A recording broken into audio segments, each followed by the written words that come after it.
It's Wednesday, which means it's time to rewind back to Limitless, the TV show. But before I break down episode 11 of Limitless, let me remind you that I have a 68-page graphic novel currently live on Indiegogo. That book is called Everlasting Survivors, Volume 1, All Day Long. This is the Jeff Hicks C cover. Well, it's the poster of Jeff Hicks C cover. And this is the poster for February Ferdian's cover E. There are very limited first printings of cover A and cover B. And there are also hats and t-shirts, like I said, posters, new covers, all kinds of good stuff up on Indiegogo now. After I roll that open, I'm going to break it down. The middle of the road, the halfway point, we're almost done with Limitless, the TV show, because this is episode 11.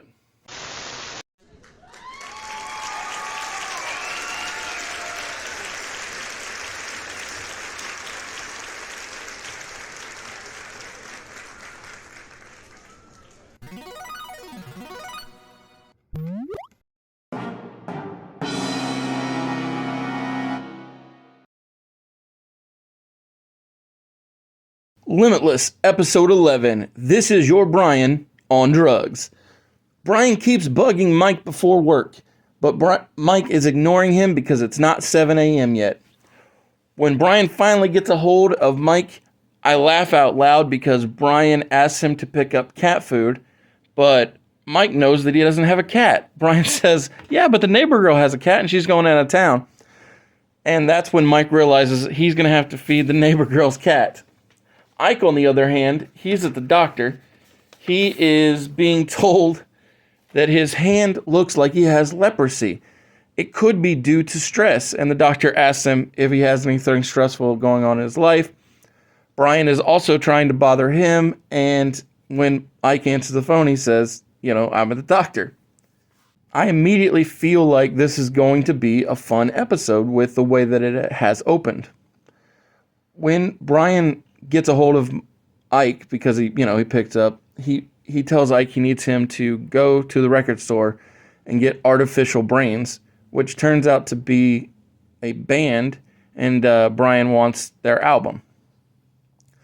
Mike and Ike, this appears to be a few days later, are having a heart-to-heart about, this situation they are both in, and Ike tells Mike that he had a nightmare. Well, he said a dream, but it sounds more like a nightmare when he describes it, about how that Mike moves on and on within the FBI to a better assignment, but Ike is stuck forever.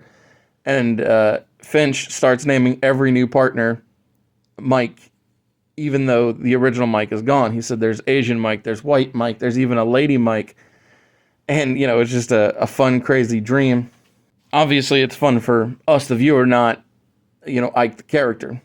At this point, I do not even see what is coming next about to happen because they've got me so lost in the story. So, while Mike and Ike are talking, and Brian keeps bothering them, they show every day Mike and Ike going to a dispensary, a drug dispensary, to pick up Brian's NTT. Only on this most recent trip, we see that this was all all the humor was luring us into a false sense of security.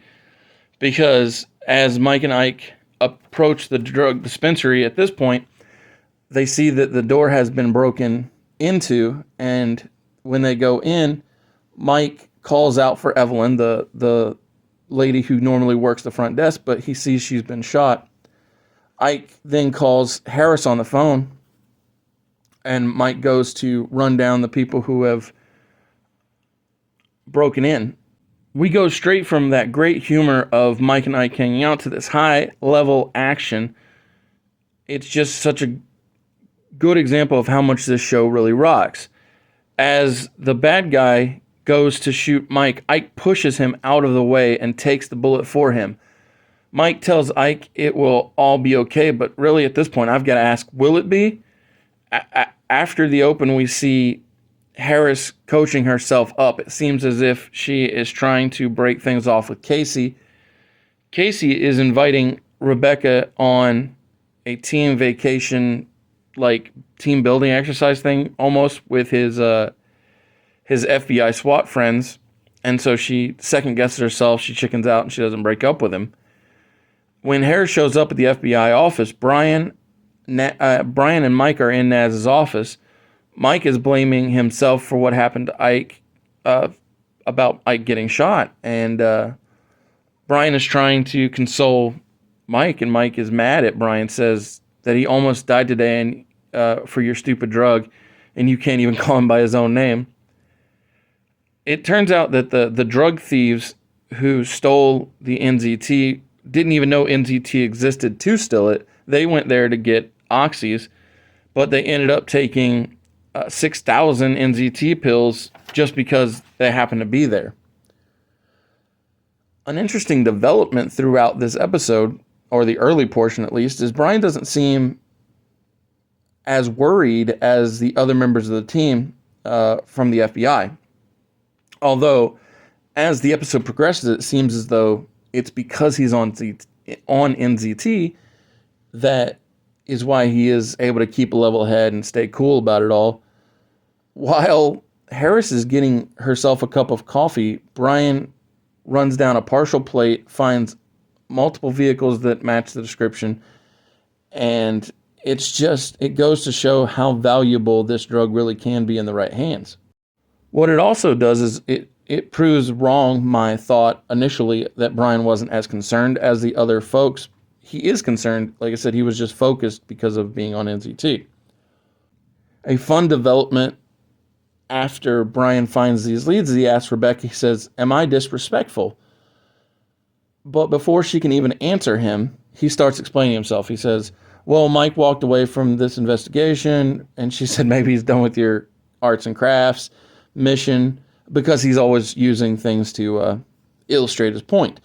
But the funny thing is, he keeps interrupting her because he doesn't mean to, but because his mind moves so quickly, he does seem a tad bit disrespectful. It's almost as if on NZT Brian needs to be a little more like not on NZT Brian when it comes to the way that he approaches things and just his general mannerisms. Brian recommends to Naz that Casey help Rebecca with an op that he has planned to stop the people who stole the NZT, not realizing that this was a big mistake because of Harris wanting to end things with Casey. Even out on the mission, Harris tries to break things off once again, and she's interrupted by the mission itself and incapable of breaking things off. So when they both get back to FBI headquarters from the mission, she texts Casey that she wants to break things off. Only problem is the text didn't go through, and when they are in a big meeting with Naz and Mike and Boyle and Brian and everybody, that's when Casey gets the text that she wanted to break things off, and that is, a very awkward and uncomfortable place to get that message. It's then revealed to us, the audience, that one of Casey Brooks's team they stole some of the NZT that were stolen prior when they were out on the mission to recover it. Casey, when he's back with his team, the ones that now know that one of the guys stole the NZT, are all trying to convince Casey to take it with them. And even though I always thought Casey was a bit of a hard-ass, a rule-following, character, he states to his team, he says, "It was Rebecca's mission, and I don't want her to get in trouble." Because this realization that his team has the NZT, it happened before the meeting. But after the meeting, Casey is so hurt that he agrees to take the pill with his friends. Before they take their NZT, they all fantasize about all the stuff that they would accomplish or like to do on NZT. And they take it, and they do similar things, but not precisely what they wanted. Like, one wanted to climb a big mountain, but they climb a building instead. One of the guys wanted to score all the points in an NBA basketball game, but they just play street ball instead. It's just really good, wholesome things right up until the next morning when Casey gets a call from one of his teammates, and he tells him that one of their teammates or team members is dead and that he killed him for sleeping with his wife. And Casey wants them to call a lawyer, but instead of calling the lawyer, Casey pulls out the NZT pills and takes another one because he says that for them to be smart enough to figure out how to solve this problem, they have to take the NZT. This episode, which goes over multiple vantage points of different characters and different times and jumps back and forth, this particular storyline with this team of SWAT members feels a lot like the Eddie Mara story we didn't get to see play out in the Limitless movie, because he's accused of murder, but we don't see whether he did it or he didn't do it, or we just don't know. All we know is he got away with the accusations, but we don't know if they were true or not. Another very interesting thing about Casey Brooks on NZT as opposed to Brian Finch. So Brian, he often sees his plans played out in claymation or shown to us like a movie action scene, but because Casey is so by the book, black and white, he's old school. He sees his plans as newspaper headlines, so he comes up with a plan and he erases it because, oh, that won't work. Or he comes up with a new plan and it erases off the screen. So eventually, Brooks comes up with the plan to pin the theft of the NZT and all of the antics that they did all on the one now currently dead FBI SWAT agent.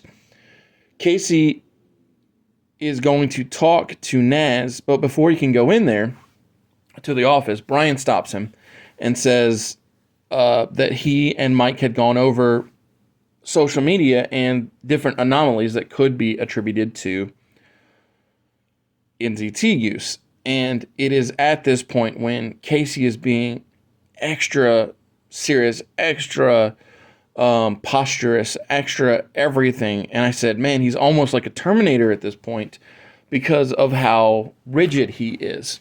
But after he walks away, Brian has a look on his face. He looks at Casey's desk and he looks up at Casey in Naz's office. And I said, Brian knows. And now Casey knows that Brian knows. Yep, this is a very amazing episode. So after Casey gets done talking to Naz, Casey goes to find Brian, and Rebecca threatens to hold them at gunpoint, and he and his FBI SWAT members come up with this plan, or try to come up with a plan, but realistically, Brian's the one who gives them the plan. He says, hey, you guys are SWAT, you have access to stuff nobody else here does, gas masks, all kinds of stuff. But what Brian doesn't tell the SWAT guys is that he stole one of their cell phones, texted Boyle, and told him to put on the gas mask that is in Brian's headquarters. And so when the FBI SWAT guys try to gas the FBI to get out so that they don't cause any more death and destruction, unfortunately, Brian didn't think that Boyle's training would lead to him shooting his fellow FBI agent, but he does, and Boyle kills Casey Brooks. Naz has a post-mission conversation with Boyle and Harris isn't fully convinced that Boyle didn't have any other choice, but eventually folds and says, yeah, you did the right thing, and Naz tells him, hey, you did what you were trained to do, and you did it well. This episode is just the perfect illustration, and it's because of the fact that it uses multiple people on NZT. It shows all the people's perspectives. This is just the pure, perfect 7-star out of 5 episode of Limitless. And even after the episode closes, we have a post-credit scene where Brian says to the man formerly known as Ike, he says, welcome back, Jason, which shows that Brian can be respectful. But the funny thing is, now that Brian is willing to call Ike by his real name, Jason, Ike says, I kind of got used to Ike, and we fade to black. Like I said, this is the perfect 7 out of 5-star episode of Limitless, the TV show. I know we're at the halfway point. I know it's almost over, and I know that the show got canceled, but I'm still saying it. Me and Brandon have said it before, and I'll say it again. This show deserves a revival. Speaking of revivals, if you follow the link in the description, you can go to the Second Chance Indiegogo campaign, where I am trying once again to build an audience to get their hands on Everlasting Survivors Volume 1 all day long, my 68-page graphic novel. There are 5 covers, 2 by Jeff Hicks, 2 by Nick Crook, and 1 by Fabry Ferdian. There are posters, there are stickers, there are hats, there are t-shirts, there's all kinds of things. Like I said, just follow the link in the description to get yourself a copy while the campaign is live. Thank you for coming. I hope you enjoyed, and come back Friday for an update on the Indiegogo campaign, and come back Monday for Monday Movie Mayhem.